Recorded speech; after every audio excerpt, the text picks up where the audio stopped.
નમસ્કાર ખેડૂત મિત્રો, આજે આપણે કપાસના આયાત અને નિકાસ વિશેની વાત કરવાની છે. તો મિત્રો વિડીયો અંત સુધી જુઓ અને જેમને પણ આપણી ચેનલને સબસ્ક્રાઈબ ના કરી હોય તેમને સબસ્ક્રાઈબ કરી લેવી. તો શરૂઆત કરીએ મિત્રો.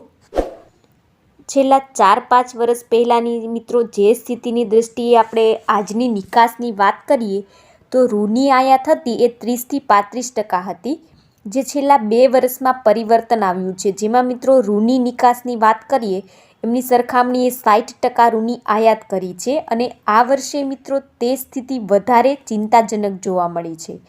તો મિત્રો અત્યાર સુધીમાં 9 લાખ ગાંસડી આયાતનો અંદાજ લગાવાયો છે, જેની સામે મિત્રો આપણે અત્યાર સુધીમાં 6 લાખ ગાંસડી નિકાસ કરી ચૂક્યા છીએ. તો મિત્રો ગત સિઝનમાં રૂની નિકાસ અંદાજે 28 લાખ ગાંસડીની આસપાસ હતી. જે આ સિઝનની વાત કરીએ તો આ સિઝનમાં આપણે વૈશ્વિક બજારમાં કુલ 18 લાખ ગાંસડીની નિકાસ કરી શકીશું એવો અંદાજ CAIએ કર્યો છે. જ્યારે મિત્રો નિકાસ ગત સિઝનમાં 17 લાખ ગાંસડીની હતી, જ્યારે આ સિઝનમાં મિત્રો 25 લાખ ગાંસડીની થઈ શકે તેવો અંદાજ લગાવાયો છે. તો મિત્રો આયાત વધારે હશે અને નિકાસ ઓછી હશે, તો આ સ્થિતિ આપણા માટે ચિંતાજનક ગણાય છે મિત્રો.